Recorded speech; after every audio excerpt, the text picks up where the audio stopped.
Hey everyone, welcome to the Redefining HR podcast. I'm your host, Lars Schmidt, and today I'm going to be sitting down with Joseph Ifiegbu. Joseph is the co-founder and CEO of eqtble, and we're going to get into his new business, his deep background in data science and people analytics, and how it led him to what he's building now. So Joseph, thanks so much for coming on the podcast. I'd love to have you start with just an introduction for the audience. Oh yeah, thanks for having me, Lars. So I'm Joseph. I am one of the co-founders and CEO of eqtble.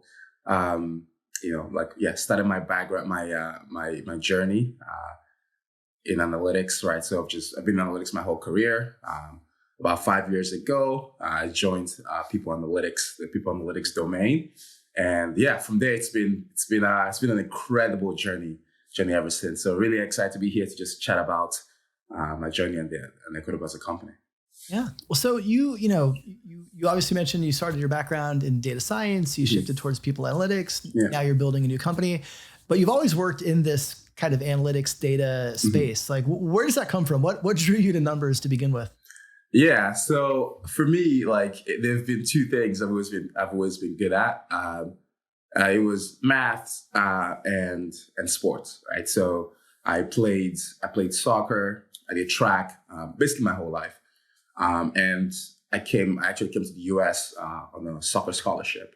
And so at some point during my college, I realized I'm like, okay, well, look, I'm not going to go pro with soccer, right? But so what else am I good at? What's the other thing I'm good at that I can just pursue and be competitive at that? And it was math and statistics. And so I went down that route, studied math, went to business school, did statistics, and then really just got into like just the analyst jobs and started working.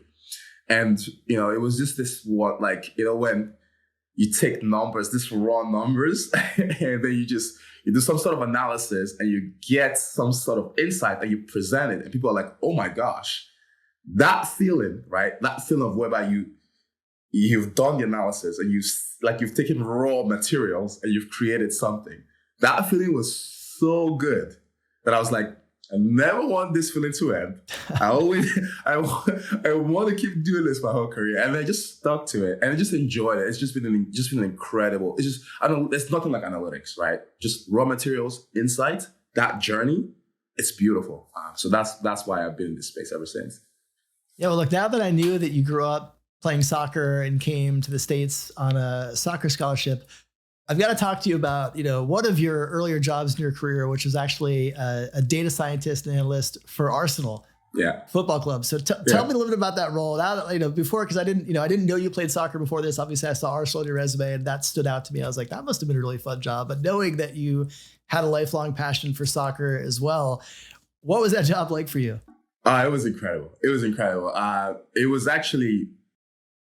It's one of those, I didn't actually know, because the way they posted the job, funny enough, was just like sports analyst, right? I didn't know it was actually for Arsenal. They didn't want to advertise it. So I just applied. I went through the whole interview process. I think they used some random name.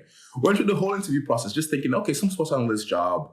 And then it was when I came into the office, when they gave me the offer to sign, that I saw Arsenal. And I was like, wait, this is the job. They're like, yeah, we didn't want to post it because we didn't want a lot of people. We just wanted people that had a passion for sports, that could also do numbers. And I was like, whoa. And so the job was so incredible because, it mixed two loves of mine, right? Soccer, which I love, and then math and analytics and statistics, which I love, right? And so this job, and what I ended up doing was I watched games, which was a dream. So I'm at work, I'm watching games, but I'm also looking at the numbers of the players, right? Like things like different, they were capturing using machine vision and stuff like that. All the statistics, right? Shots on goal, shots on target, passes completed, shots in the 18-yard box, all this statistics. And then we use those numbers for in-game, strategy. Right. And so we will create a strategy and say, for example, oh, you're playing against this team. Well, looking at the numbers of that team and looking at our numbers, they are actually weaker on the left-hand side. So you should attack more from the left-hand side. You should actually cross in more because they are weak aerially. They don't know how to defend aerially. So you should bring in more crosses. We will create this strategy using all the statistics and things that we ran. And then we'll have meetings with the coaching staff on a weekly basis. And then they will take some of those strategies and then implement it during trainings, to the point whereby sometimes when we're watching the games, we're like, oh yeah, they're doing what we said. Like they're doing that. Obviously, like they could have choose not to, but you can see some of those elements during the game. And that was just incredible to just see that day to day. So I had such a blast working at the job. Yeah, were you an Arsenal supporter before, and are you now, or did you have another EPL team that was like your team, and you're like, now I'm helping Arsenal do better? So that was a running joke because I'm a Man U fan, Manchester United fan. Yeah, same. Yeah, oh, that's awesome. See, yeah. I knew we were gonna be friends. Yeah. Yeah, I was a Man U fan, so there was a running joke every time like Man U played Arsenal in the office. Like there was a joke the whole week. And then they were like, yeah, you're not touching the data this week. Like, it was sabotage now, but it was, but because of that, even though like obviously like the rivalry with Man U and Arsenal and all of those, because I work there, I have this soft spot for Arsenal, even though I'm a Man U fan. So I want to see them win. I want to see them do well. So it's an interesting place to be, for sure. Just 2 weeks a year, you'll want to see them lose. Other than that, Yep, exactly. So obviously, that was an amazing experience in your own career, and then you kind of moved over to the people analytics space. So both at WeWork and Snap. Before you launched eqtbl, you were kind of focused on the people analytics space. What was that transition like for you? Like, were you consciously saying like, I want to now, apply this background towards the people analytics space? Like, what was that transition from like more pure kind of data analysis and data science to applying that specifically to people? Yeah. So the last job actually that I had before getting into people analytics was at Toys R Us. Mm-hmm. And at Toys R Us, one of my jobs, my actual role was a lot of the experiments that they like A/B testing experiments that they run in store. And so what I would actually do was, like looking at the behaviors of shoppers, and then how we should place like different products in the store based on the shopping behaviors. So we're starting to see like kind of like the decisions that people made and how just decisions that people made. And so, for example, we'll give you an example. We would look at, people that bought pacifiers, did they buy baby formula, right, as well when they came to the store? And if we saw that people that bought pacifiers, for example, bought baby formula, like there's a high probability that they bought it, what we will start doing is like this market basket analysis. What we'll start doing was we'll start placing the pacifiers next to the baby formula in the store to increase growth, right? We're seeing those kind of, how do people shop? What are the patterns? And so already at that point, I started getting fascinated with like decisions, human decisions. And I'm like, how we're using analytics to drive growth. And so when I was, leaving Toys R Us at the time, I was like, okay, I've been here for a while and I was trying to make a next move. I started looking at jobs. And I saw this role randomly. I'm just there looking online. I saw people analytics. I'm like, what is this? Because in my head, I'm somehow doing something with people and analytics. So what? I never heard of this. I mean, and at the time, I'm like, what is? And so I looked at it. I'm like, oh, HR. I'm like, fascinating. So I applied. I just applied. I'm like, we'll see what happens. And I got a call, and I was lucky. I was given an opportunity to come in, because at the time at WeWork, there were 2,000 employees, so early stage, 2,000 employees. They were growing really fast, but there were no analytics HR systems, right? There was no way to understand like what was happening in terms of engagement, headcount, attrition, none of those things.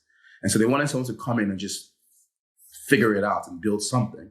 And so at the time, I wasn't quite sure, end to end how I was going to really do it.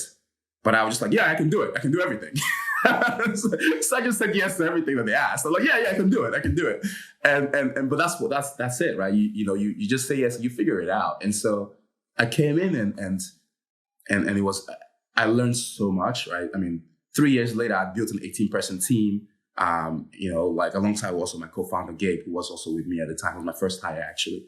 We built an 18-person team. We had built incredible systems, and we have learned so much along the journey for those 3 years, because we went from 2,000 employees to 15,000 employees in 3 years. So we learned. I mean, we saw like 10 years worth of growth in that 3 years, and that for me changed everything, I'd say.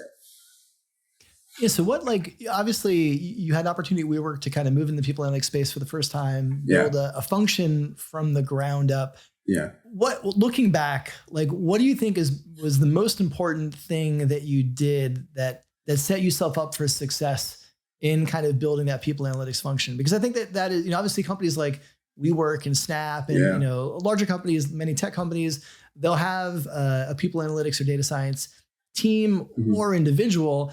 Other companies, who are not as far along in their curve, right, of adoption on people analytics, they might be in the early stages of building that. So, is there anything that you've learned, through trial and error and probably mistakes along the way in building that function at WeWork that these people should know? Hey, be sure that you do X or you don't do Y when they're building their own people analytics function. No, absolutely. So I think one of the things I did was I did a lot of just research. I spoke to people.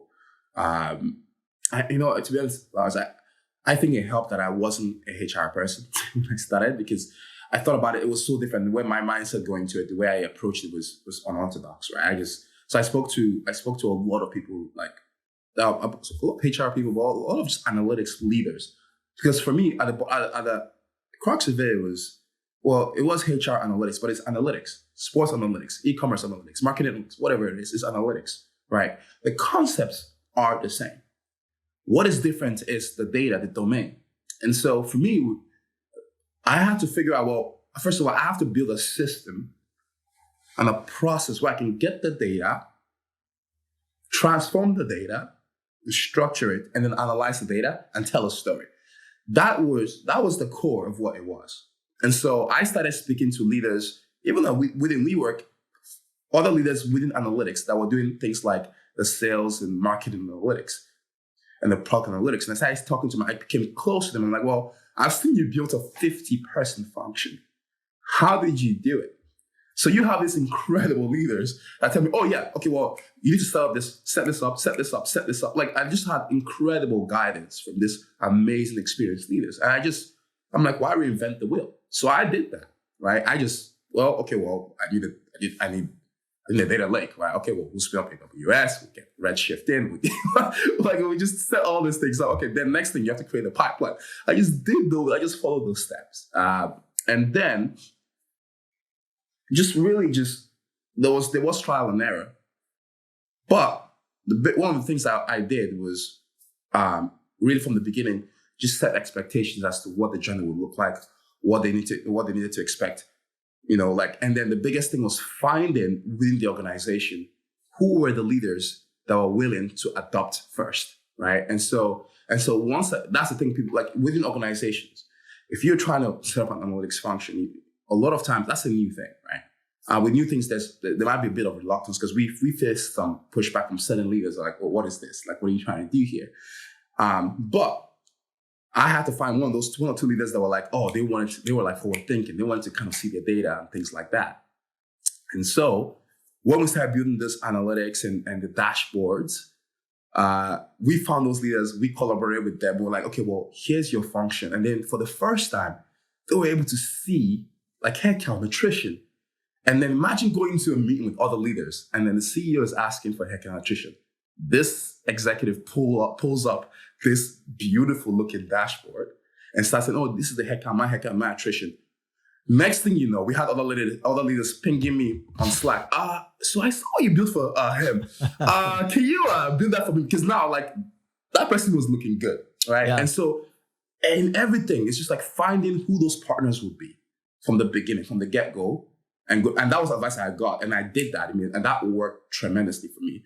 But one thing I would say was, at 2,000 employees, Lars, we were already late. I'm trying to understand, because we already were seeing attrition. We already were seeing quite a few things that any growing company would have.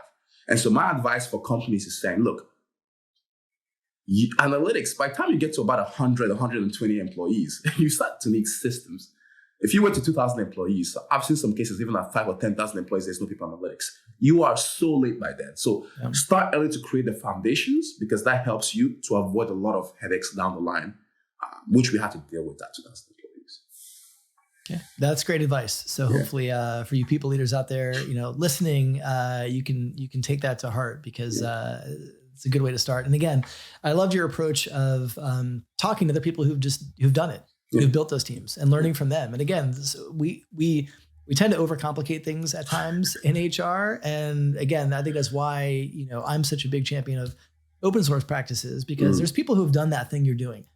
Find them, learn from them. Chances are they're willing to share not just their philosophy, but like templates and tools and things they use to build that. So, take advantage of that so that you don't have to invest in building everything from the ground up, particularly if you're, further down the curve and you're doing things that, other organizations have already done. I want to shift towards your new venture. So, last year you left your people analytics role at Snap to co-found eqtble. So, talk to me a little about that experience. Like where did the idea from eqtble come from?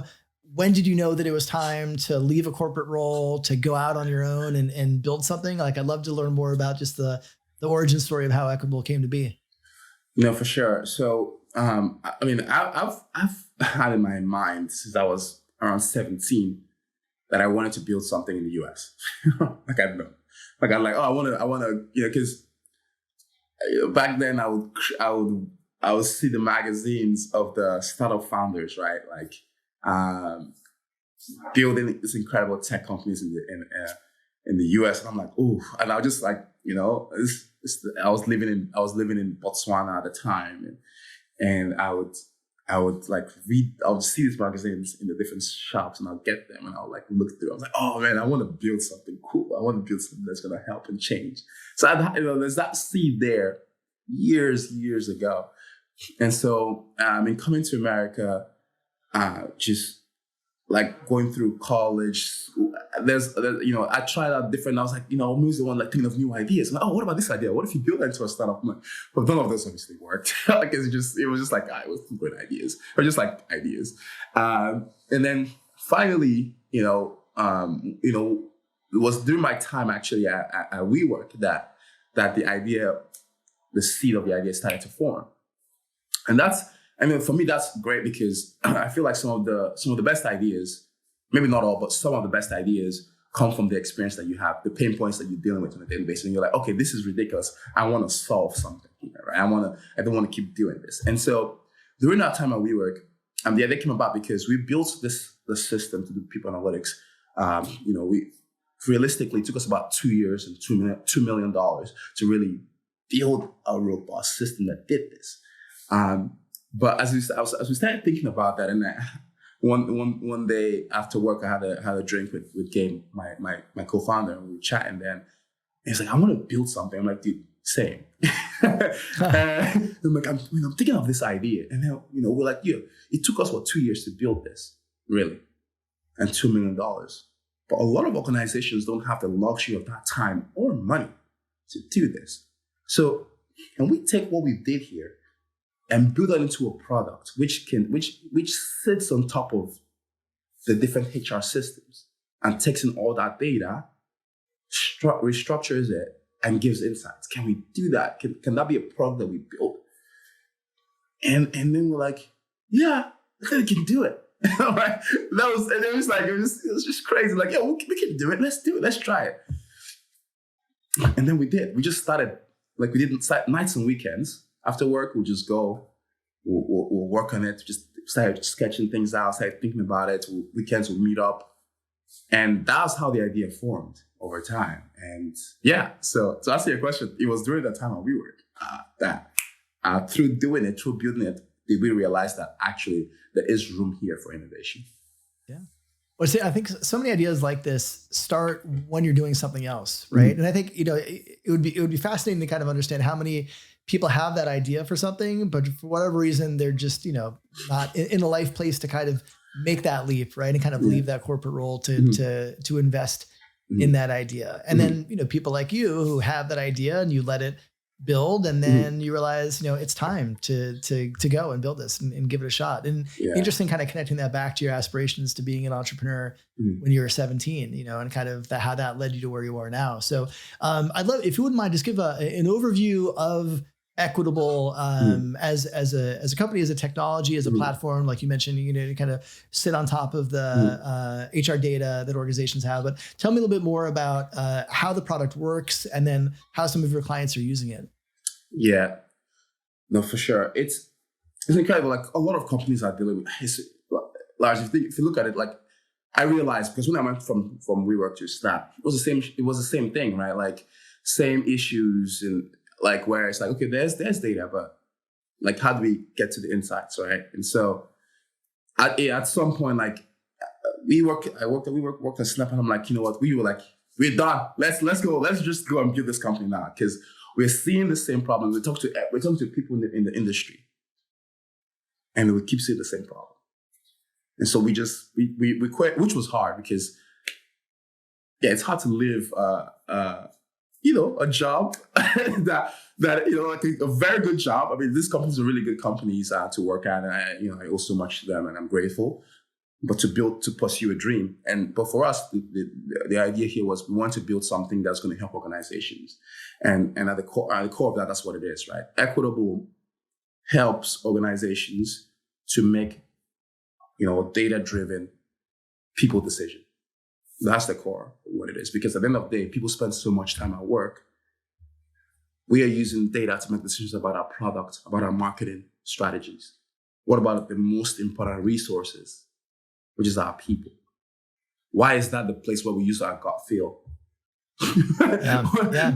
Whereby, for the most part, like, a lot of times the gut feel could be wrong, could be off, right? And so that's the core. We want to enable companies to make better decisions. And so what eqtbl does to aid that is we sit on top of your HR system. So you have different HR systems, HR technologies, from your ATSs to your HRIS, to your LMS, to your survey tools. You have all this data input systems, right? And that's great, because a lot of times people use the best-in-class tools to do those different things. But now we saw that there was this gap between, okay, yes, you have all this raw data, the raw materials. Going back to what I said earlier, right? It's like this raw materials, you have all this data. But there was the gap between that and getting insights to make decisions. We started to see that. And so we want to be that bridge, basically. And so we said, okay, well, you use whatever systems you need. We're tool agnostic. It doesn't really matter to us. Use the best-in-class tools. We'll come in, we'll sit on top of all those different tools. We'll ingest the data. And then we'll have this, we'll create these data models that changes that and gives you insights on your employees. So insights around, well, what is the cause of my attrition? Are we actually being fair in our candidate pipeline and how we progress people through the stages? Do we have discriminant hiring? Why aren't people accepting our offers? Is it because we're taking too long between when we start interviewing and when we get to the offer, and then the person has been already poached by a different company? Like, these are all these questions that are being asked about diversity, equity, inclusion.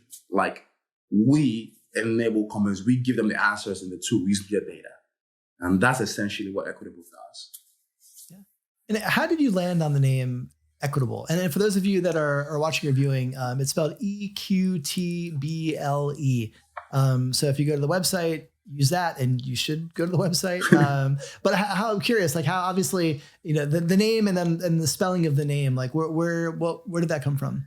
Yeah, so it's like, it's so startup-y, right? Like, it's just like, it's like, oh man. No, given that we're just like, when we're trying to find a name for the company, we're trying out different names. We tried out hundreds of variations of names. And then I just looked at Gabe, I was like, Gabe, eqtbl. He was like, oh, try it. And then I was like, obviously we typed eqtbl, like eqtbl, the name. There's a big, massive company with a full eqtbl name. And I'm like, why don't we remove the vowels? Because that's what it's like a startup thing to do. Remove the vowels to the middle. So we just removed the vowels to like eqtble. It was it was available for like $15. We're like, yeah, we got it. And when I think about like, that's the name. And we just bought it. And it's nothing too crazy. But the concept for us went to have a name that was something like that had to do with fairness. Yeah. And things like that's the big thing for myself and my co-founders, fairness. And so, yeah, equitable, it worked out. And yeah, we had the domain. And so we just bought it. And yeah, that's been the name. Yeah. Well, I mean, it's interesting because I think when you look at your product and the space that you kind of occupy with the product, when you break down modern HR, modern people operations, there's a range of different components of that I think are the way that we think about it, the way that we approach it, the way that we do that work is very different than the legacy HR predecessors. But two of the largest pillars are diversity, equity, and inclusion and people analytics, and your platform sits, squarely across both of those. Yeah. What has the reaction been from the kind of your customers and the HR market as you've begun taking the product to market? Yeah, no, we have a lot of learns along the way, but it's been good, right? Both the not so good and good, all been good, right? When we started the first version of our product, which I think every company deals with, that wasn't like we put out the first version, and then as we started to see the response, we're like, oh, okay, this isn't quite answering some of the questions quite yet, but that was good because we had a hypothesis going into building the product. We're like, oh, we're going to build the product this way. But it was so humbling, which is that's incredible, right? Because when you start talking to customers and potential customers, they're like, oh, what about this question? What about that question? And it started to change what we were building. We're like, no, they want to see insights. The way we're building doesn't actually give them the insights easily. So let's change. And so last year we changed the way the UX was, the UI, the way we're delivering the insights, just all those things based on all the conversations that people were willing to have with us. And that was great. That changed the game for us. We started to grow because we were answering questions. So I think the response from the market in terms, right now, a lot of companies are really, trying to push on the DEI, just a lot of the DEI questions, trying to make sure that understand, okay, well, are we having diverse teams? A lot of companies are beginning to think of that. And so those companies that begin to think of that, those companies that are actually forward thinking, we've had a lot of just get great reactions. And then we've had certain, obviously with anything, it's like there's always a good and bad. Then we've had certain people that are just like, oh, what are they trying to do? And so, but that's fine, right? Like you need to have those competitions. You need to have those like people that, oh, what are you doing? Like they don't believe that you're gonna, are you gonna be here in a year's time? Like is this just like a small project for you? Like, no, it's not a project. This is we raised money. This is a company. We're trying to build this. We're trying to change things. And so, but all in all, for me, I think that is good because that's fuel for me. That's fuel for us as an organization. Our customers, seeing them use our product to make decisions fuels us to actually build even a stronger product. Because for us, at the end of the day, you spend a lot of your time working at work. People spend a lot of their time at work. We want to make sure that companies are being fair to them. Companies that are actually using the right data to make decisions that affects them. And so, yeah, it's been good all in all. Well, so for listeners and viewers that want to learn more about Equitable, maybe get a demo, maybe learn more, what's the best way for them to do that? Just eqtble.com. You reach out equitable.com, and on our website, we have where you can just like input for your email and then reach out for a demo, or you can just like ping me on LinkedIn, Joseph Ifiegbu. I'm always happy to chat with people and show demos. So really, if you just Google it, Equitable or LinkedIn, I'll be happy to assist. All right. Well, Joseph, I really appreciate you coming on, sharing more about Equitable and your own career path and journey. We close out every episode with a lightning round. It was just a fun way for the viewers and listeners to get to know you a little bit better. So you're ready to jump right in? Let's do it. The nature of lightning round, try to keep your answers to a sentence or two, and we'll just drill through these really quickly. Sounds good. First off, I'm checking out your Spotify playlist. Who will I learn are your top 3 artists? Drake, Arrow Sweatshirt, and Isaiah Rashad right now. All right. Netflix, streaming, whatever. What are your binge? What's the last show you binged on? Oh man. Currently watching Too Hot to Handle. Soccer for bad reality TV. It's like that's what I do. It's terrible. I also have a sucker for bad reality TV, so I haven't seen that yet, but I may have to check it out now. Yeah, totally. If you weren't, you're currently an entrepreneur, you've been a data scientist. I'm taking soccer off the table too, just to make that interesting. Yeah. You can't do any one of those three things. Yeah. What would you be doing? I'll probably be a writer. I love writing. For sure. Cool. And just last question for you: who is one HR or business leader who you admire and why? Amit. He leads and teaches actually people analytics. I think it was Stanford but he's someone that he's just an incredible leader in the space. Very kind of had a few conversations with him. Just kind, thoughtful, intelligent, brilliant, but kind. That's the big thing. And so I admire Amit for sure. All right. Well, Joseph, thanks so much for coming on the show, sharing your wisdom, your journey, and what you're building. And so if you're viewing or watching, check it out. I'm definitely going to keep an eye on how you're building that and scaling it, and look forward to staying in touch. Thank you so much. Thanks for having me. Appreciate it, Lars.